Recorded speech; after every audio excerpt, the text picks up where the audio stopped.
In our lives, we all come across different forks which symbolize our choices. We stand there, confused, indecisive, not knowing which is the best option for us. This poem, The Road Not Taken, written by Robert Frost, is one of the best poems ever written on this particular idea.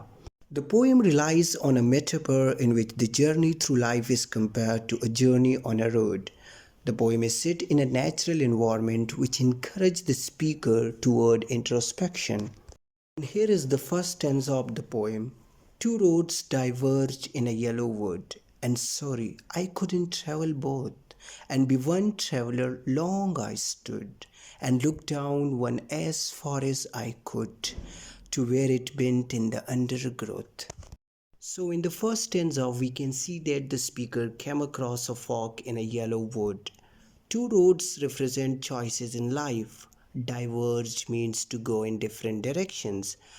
And the word yellow is very important.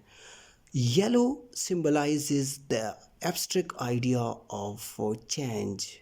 Yellow means the autumn season and it means change.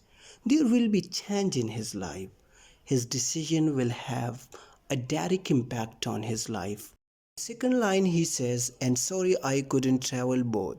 Here the speaker expresses his regret at his human limitation that he must make a choice.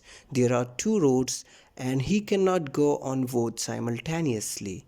So he will just choose one road for himself, one choice.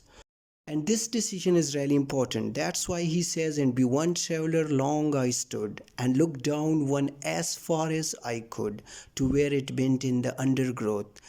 So, be one traveler, he took his time, he thought a lot about it as much as he could do, but he couldn't foresee the future. The future is unpredictable. The last phrase, bent in the undergrowth, it means that the path curves and disappears into the dense forest. It symbolizes the uncertainty and unpredictability of the future. That future is unpredictable. In stanza 1, the speaker examined the first road. Now he turns to the second road. He adds, then took the other as just as fair, and having perhaps the bitter clam. The other road had the same beauty, it was equally appealing, and perhaps it was more beautiful. He gives reason and says because it was grassy and wanted wear. Wanted wear means it was less travel. It tempted him because it was less conventional, less popular.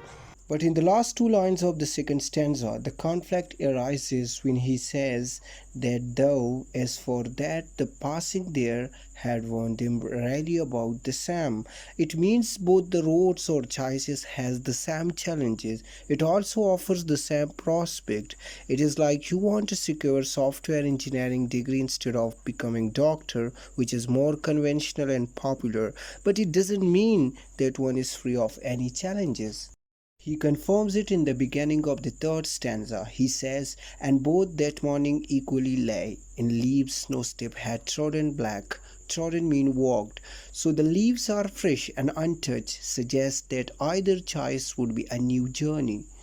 But the third line of the third stanza makes the poem more interesting. He says, oh, I kept the first for another day. Before this line, the speaker's thoughts were rational, but here he uses the sign of exclamation for the first time, which conveys excitement, and he knows that it is not a realistic expectation. He states, yet knowing how it leads on to a, I doubted if I should ever come back. The speaker acknowledges that one choice often leads to another, making it unlikely that he will return to try the other path. And here is the last stanza. I shall be telling this with a sigh. Somewhere edges and edges hands. Two roads diverge in a wood, and I took the one less traveled by, and that has made all the difference.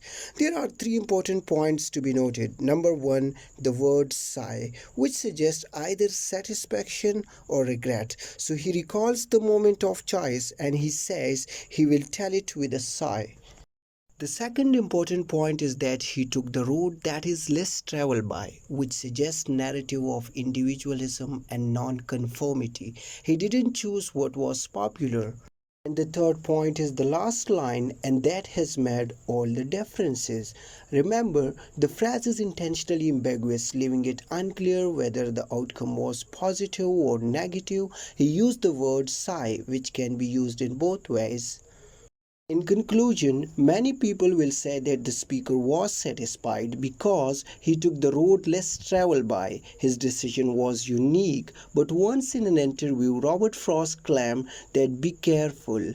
This poem is very tricky, very tricky. So, the point may be there in the title, The Road Not Taken. It means, regardless of your choice, you will always miss the road that is not taken.